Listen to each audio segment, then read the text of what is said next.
Beijing থেকে আমরা উড়ে আসি চীনের সবচেয়ে সমৃদ্ধ শহর সাংহাইয়ে। সাংহাই বিমানবন্দরে নেমেই মনে হলো এই শহরটি আগের দেখা বেইজিং থেকে অনেক আলাদা। আমরা ছুটে চলি শহরের দিকে। আধুনিকতা ছেয়ে বসেছে শহরটিকে। চীনের ব্যবসা বাণিজ্যের বড় বড় আয়োজনসমূহ এখানেই বসে বলেই হয়তো এমন রূপ নিয়েছে এই শহর। মাছ ধরা, কৃষিকাজ, কারিগরি শিক্ষা এবং নৌ ব্যবসায় ছিল তখনকার সাংহাইয়ের পেশাদারী কর্মক্ষেত্র। দ্বাদশ শতাব্দীর শেষ দিকেই সাংহাই স্বতন্ত্র বাণিজ্যিক অঞ্চল হিসেবে গড়ে ওঠে। এ সময়কালে চেঙ্গিস খাঁর নেতৃত্বে মঙ্গোলিয়ানরা চীন আক্রমণ করে। এরপর 1894-95 সালের চীন জাপানের যুদ্ধেও চীন জাপানের কাছে হেরে যায়। চীনের এই পরাজয়ের সুযোগ নিয়ে ইংল্যান্ড, ফ্রান্স, রাশিয়া প্রভৃতি দেশগুলো চীন দেশটাকে ভাগাভাগি করে নিতে থাকে। পশ্চিমা রাষ্ট্রগুলো সমগ্র চীন জুড়ে নিজেদের ব্যবসা বাণিজ্যের সম্প্রসারণ ঘটায়।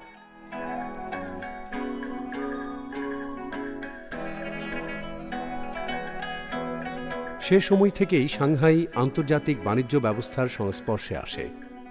প্রতিযোগিতামূলক বাজারে নিজেদের অস্তিত্ব টিকিয়ে রাখার জন্য স্থানীয়রা পশ্চিমা ধাঁচের ব্যবসায়িক রীতিনীতি, কৌশল অনুসরণ করতে শুরু করে। সাংহাই উপকূল বেয়ে অনুপ্রবেশ ঘটতে থাকে পশ্চিমা সংস্কৃতির। তার প্রভাব পড়ে যায় সাংহাই ভূখণ্ডের স্থাপনাসমূহে। সাংহাই পরিণত হতে থাকে একটি উপনিবেশিক শহর হিসেবে।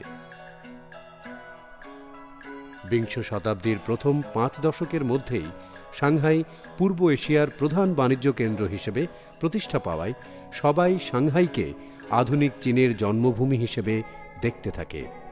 একসময় একে প্রাচ্যের প্যারিস নামে ডাকা শুরু হয়ে যায়। সাংহাই যে কতটা পশ্চিমা সংস্কৃতি দ্বারা লালিত হয়েছিল তার প্রমাণ পাওয়া গেল বুন্দ এলাকায় এসে। বুন্দ সাংহাইয়ের প্রধান বাণিজ্য কেন্দ্র। বুন্দ মানে হচ্ছে বাঁধ। বন্যা ও জলোচ্ছ্বাসের হাত থেকে রক্ষা পাওয়ার জন্য হুয়াংপু নদীর তীরে যে উঁচু বাঁধ দেয়া হয়েছে তার থেকেই হয়তো এর এমন নামকরণ করা হয়েছে। বুন্দ আজকের এই অবস্থানে আসার পেছনে স্থানীয়দের চেয়ে বিদেশিদের অবদানই বেশি। প্রাচীনকালে বুন্দ ছিল কেবল একটি পায়ে চলা পথ।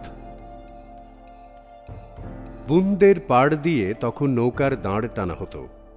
19বিংশ শতাব্দীর শুরুর দিকে সাংহাইয়ে বিদেশিদের উপনিবেশ স্থাপিত হলে বুন্দের চেহারা পাল্টে যেতে থাকে।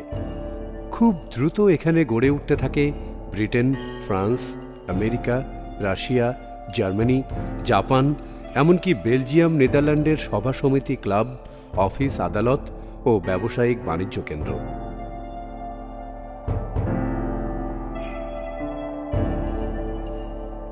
বিংশ শতাব্দীর শুরুর দিকে বুন্দ এতটা ফুলে ফেঁপে ওঠে যে এটা পূর্ব এশিয়ার সবচেয়ে ব্যস্ত বাণিজ্য কেন্দ্রে পরিণত হয়ে যায়।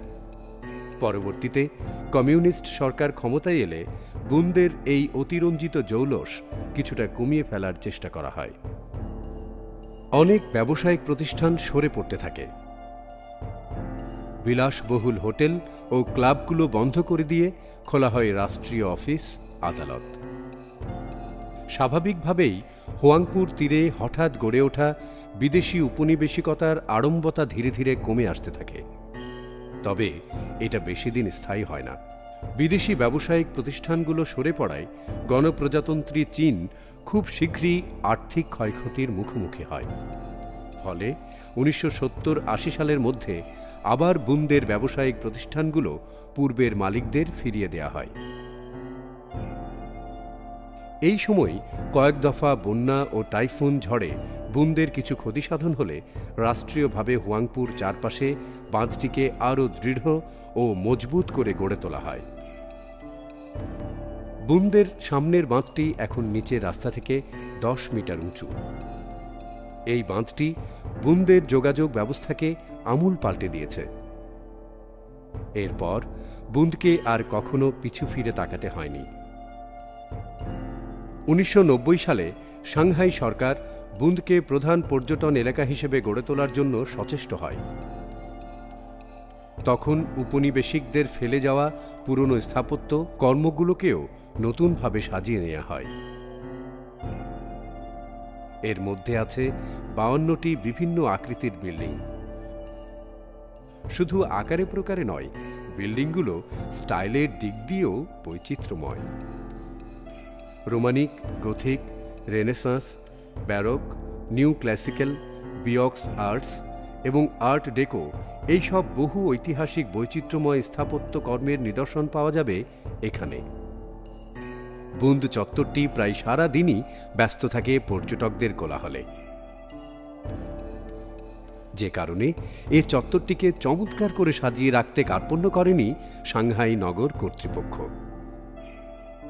বুন্দকে অপরূপ করে সাজানোর জন্য যে সিটি মেয়র কার্যকরী ভূমিকা পালন করেছিলেন, তিনিও কিন্তু স্থবির হয়ে দাঁড়িয়ে অপলক চেয়ে দেখেছেন আজকের পর্যটক কেমন করে তার পরিকল্পিত শহরটিকে উপভোগ করছে। এই বাঁধকে উপলক্ষ করে গড়ে উঠেছে একটা পর্যটন কেন্দ্র, আর যেখানে পর্যটকদের সমাবেশ থাকে সেখানে আপনা আপনি তৈরি হয়ে যায় কিছু ব্যবসা বাণিজ্যের। এখানেও এইসবের কমতি নেই। সাংহাই বাঁধে বেড়াতে আসা পর্যটকেরা নানাভাবে এই জায়গাটির আস্বাদন গ্রহণ করেন। সাংহাই বাঁধের উপর বসে ওপারের পার্ল টাওয়ারটিকে নিজের স্কেচ বুকে এঁকে নেবার চেষ্টা করেন কেউ কেউ। আমাদের ধৈর্যে কোলায় না, আমরা কাছে গিয়ে ওই মুক্তোর দানাওয়ালা স্থাপনাটি স্পর্শ করতে চাই। আমরা তৈরি হয়ে যাই পার্ল টাওয়ারের জন্য।